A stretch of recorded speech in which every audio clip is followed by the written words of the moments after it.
Hello students. अब हम इस वीडियो के अंदर बात करने जा रहे हैं अबाउट क्रोमेटोग्राफी कि क्रोमेटोग्राफी किस तरह से मेटल्स की रिफाइनिंग में हम इसको यूज़ कर सकते हैं।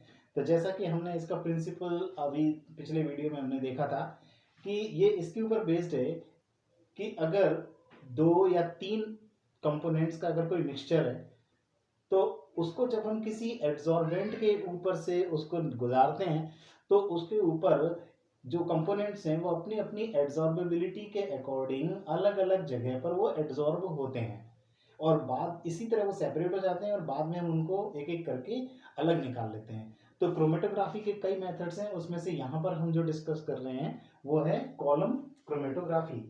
अब कॉलम क्रोमेटोग्राफी इसको क्यों बोलते हैं, क्योंकि ये एक कॉलम टाइप का लिया जाता है। ये एक ग्लास ट्यूब है, नीचे से इस तरह से ओपन है, इसके अंदर भरा होता है एक एड्सॉर्बेंट। एड्सॉर्बेंट ये हम सरफेस केमिस्ट्री में पहले पढ़ चुके हैं, जिसके ऊपर कोई चीज़ एड्सॉर्ब होती है, जैसे सिलिका हुआ, एल्यूमिना हुआ, ये हम यहाँ पर ले सकते हैं। अब यहाँ पर एक हमारे पास है mixture of components A B and C. ये ए बी सी का एक मिक्सचर है और इसको किसी सूटेबल सॉल्वेंट में डिसॉल्व कर लिया गया है जिसमें तीनों सॉल्युबल हों उसको। अब इसको लेके इस एड्सॉर्बेंट के ऊपर धीरे धीरे धीरे धीरे पोर किया जाएगा। अब उससे क्या होगा कि लिक्विड जब इसमें से बहता हुआ नीचे जाएगा, उसके अंदर तीन कंपोनेंट्स भी हैं ए बी और सी।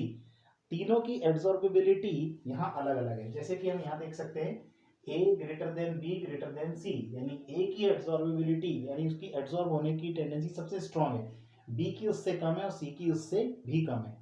जब इसके अंदर से ये ए बी सी पास होंगे तो क्या होगा, जो सबसे स्ट्रांगली एड्सॉर्ब होता है यानी कि ए, वो सबसे ऊपर ही एड्सॉर्ब हो जाएगा और बी और सी को नीचे धकेल देगा। अब बी और सी की बारी आएगी तो बी जो है वो सी से ज़्यादा स्ट्रांगली एड्सॉर्ब होता है, तो बी ऊपर एड्सॉर्ब होगा, सी उसके नीचे जाकर एड्सॉर्ब होगा। इस तरह से हम देख रहे हैं ए बी सी तीनों कंपोनेंट्स इस कॉलम के अंदर अलग अलग जगह पर सेपरेट हो गए। अब बात आती है कि इनको हमें इनमें से बाहर भी निकालना है। अभी तो एड्सॉर्ब हो गए, सेपरेट हो गए, अब इनको अलग निकालना है बाहर, यानी कि अब हम इनको करना है डीजॉर्प्शन कराना है।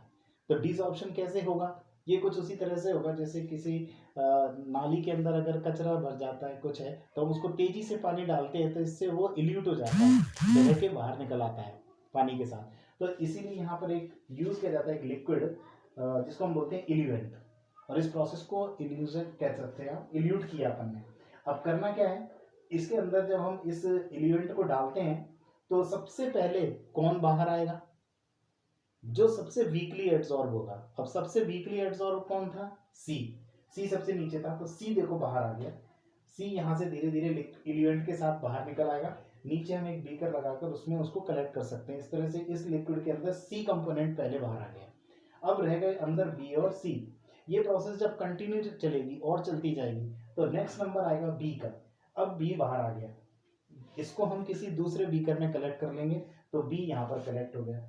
लास्ट में जब ये प्रोसेस और कंटिन्यू होती जाएगी तो जो लास्ट में जो ए बचा है फिर ए भी बाहर आएगा, तो हम एक तीसरा बीकर लगाएंगे और उसके अंदर ए को कलेक्ट कर लेंगे। इस तरह से हम अगर यहाँ देखें तो स्टार्टिंग में ए बी सी तीनों कंपोनेंट एक साथ थे, लेकिन लास्ट में जाकर सी बी और फिर इधर ए, ये तीनों भी अलग अलग बिल्कुल हो गए हैं। तो इस तरह से हम इस मेथड को यूज़ करते हैं और ये जो मेथड है खासतौर से वहाँ यूज़ किया जाता है जैसे जहाँ मेटल और इम्प्योरिटीज़ की जो केमिकल प्रॉपर्टीज़ हैं वो सेम होती हैं, अप्रोक्सीमेटली सेम। तो जो बाकी के मेथड्स हैं वो हम यहाँ पर फिर अप्लाई नहीं कर सकते, तो ऐसे केस में फिर क्रोमेटोग्राफिक मेथड यहाँ पर यूज़ किया जाता है। So this is about chromatographic method for the refining of metals।